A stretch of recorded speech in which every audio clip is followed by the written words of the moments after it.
Guys, welcome back to my channel. একটি নতুন ব্লগে তোমাদের সকলকে স্বাগতম। আশা করি তোমরা সবাই খুব ভালো আছো, আমিও ভালো আছি। তো আজকে জন্মাষ্টমী, তো চলো আজকে সারাটা দিন কী কী করছি না করছি সবটাই তোমাদের সাথে শেয়ার করছি। আশা করি তোমাদের আজকে ব্লগটা দেখতে খুব ভালো লাগবে। তাহলে চলো শুরু করা যাক। আর হ্যাঁ, আমার স্নান হয়ে গেছে কমপ্লিট। এখন পুজোর জন্য জোগাড়গুলো করে নিই, তারপর একে একে সমস্তটা শেয়ার করছি।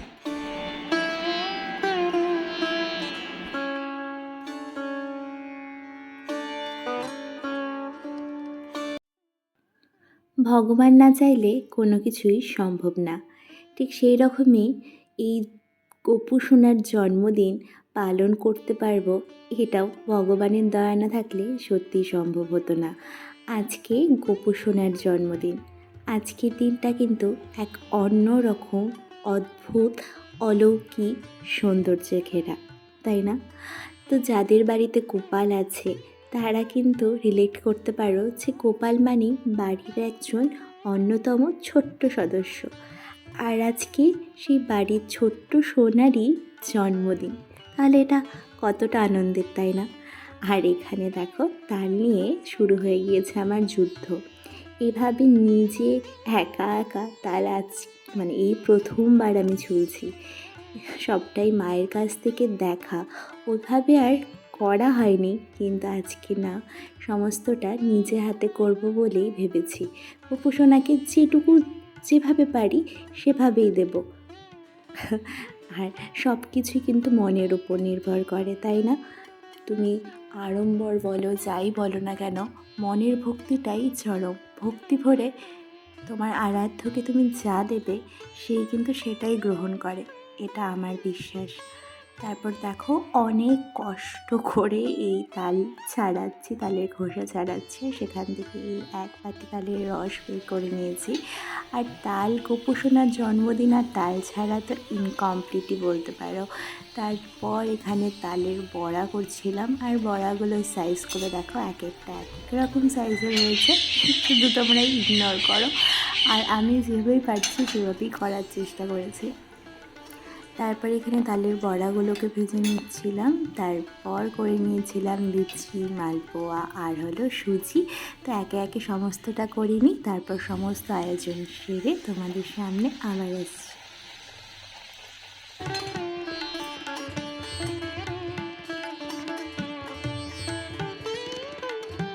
তারপর গেঁথে নিয়েছি মালা, আর এখানে পুজোর সমস্ত জোগাড় করে নিচ্ছি, প্রদীপ জ্বালানোর থেকে শুরু করে সমস্ত কিছু। তারপর সুন্দর করে আমি পুজোয় বসবো। ইচ্ছে ছিল আজকে সারাটা দিন উপোস থেকে করার, কিন্তু সেটা আর হলো না। তো সকাল সকালই আমি পুজো দেওয়ার চেষ্টা করছি। সকাল না, এখন মোটামুটি 11:30 বাজে। তো এখন আমি আমার গোপু সোনাকে স্নান করাবো, তার জন্য প্রথমে চন্দন ঘষে নিলাম। এই চন্দন দিয়ে সুন্দর করে শৃঙ্গার করব। এর আগে আমি সত্যি কথা বলতে এরকমভাবে কোনো দিনও পালন করিনি। এটা আমার কাছে প্রথমবার, আর বিয়ের পরও এটা প্রথমবার, জীবনেও এটা প্রথমবার। তো আমার খুব খুব আনন্দ হচ্ছিল, আর খুব একটা অদ্ভুত রকমের শান্তি কাজ করছিল। আর মনের শান্তিটাই কিন্তু বড় শান্তি, সেটা তুমি যেভাবেই পাও না কেন। আর এখানে দেখো ছোট্ট গোপু সোনাকে কোলে নিয়ে নিয়েছি, আর এই গোপু সোনার যে পরনের পোশাক সেটা চেঞ্জ করে নিলাম। এখন গোপু সোনাদের স্নান করে নেব। তা আমাদের বাড়িতে দুটো গোপু সোনা তোমরা এর আগে দেখেইছো। একটা গোপু সোনা তো এই গোপু সোনা, যেই গোপু সোনা আগে থেকেই ছিল মায়ের। আর এই গোপু সোনা আমি আমার বিয়ের বউ ভাতের দিন পেয়েছিলাম। আমার এক দিদি, মেসতুতো দিদি, তো ওই দিদি আমাদের দিয়েছিল বিয়েতে। তো তারপর থেকে এই গোপু সোনাও সিংহাসনে বিরাজমান। আর এই দুই গোপু সোনাকে এখন সুন্দর করে স্নান করে নিচ্ছিলাম, স্নান করিয়ে দিচ্ছিলাম। আর এখানে দুধ, উগরু সমস্ত কিছু দিয়ে, মধু এইগুলো দিয়ে গোপু সোনাকে স্নান করালাম।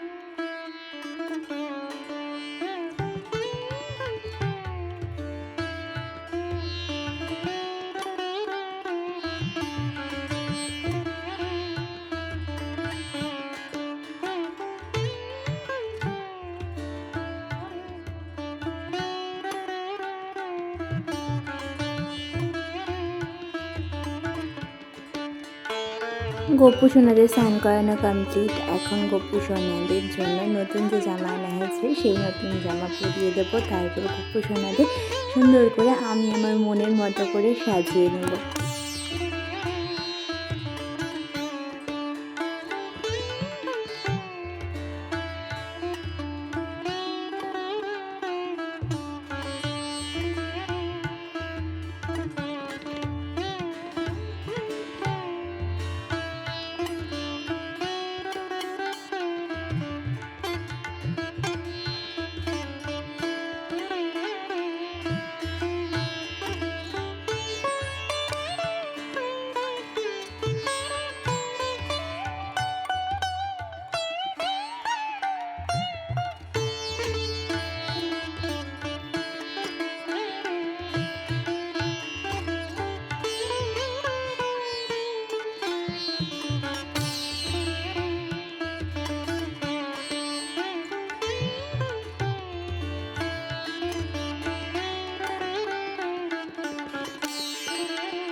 গপ্পু সোনাদের দেখে মন যেন একদম জুড়িয়ে গেল। দেখো আমার সোনাদের কি সুন্দর লাগছে দেখতে।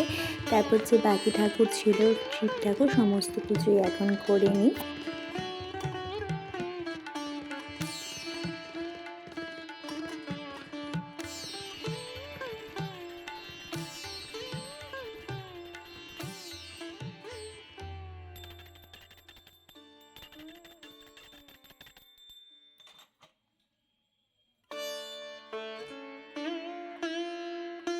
ভগবান শ্রীকৃষ্ণ বলেছেন মানুষের মন মানুষের পরম বন্ধু, আবার শত্রুও হতে পারে।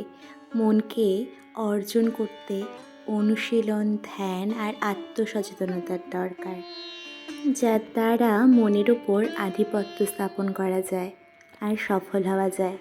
সত্যি কিন্তু ভগবান শ্রীকৃষ্ণ আমাদের জীবনের প্রত্যেকটা চলার পথে যে সমস্ত বাণীগুলো দিয়েছেন সেগুলো সত্যিই পাথেয়। সত্যি এই মন, যেই মন কিনা মুহূর্তের মধ্যে বিচলিত হয়ে যায়, সেই মন আবার মুহূর্তের মধ্যে ভালোও কিন্তু করা যায়। সমস্তটাই নিজের ওপর, ঠিক না?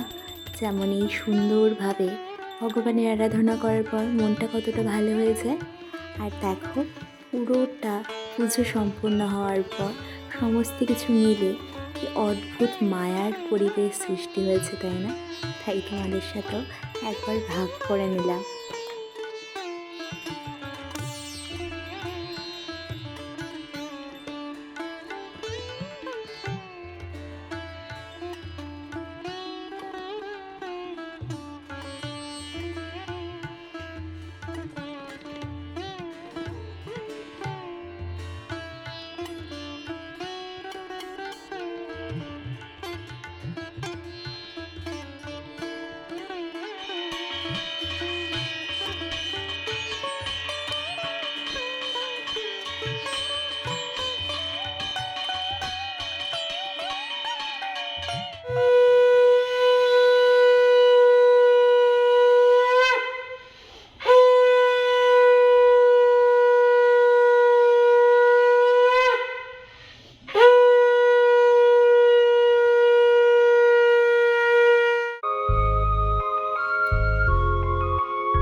ভোগ দর্শনেও নাকি দুর্দশা কাটে।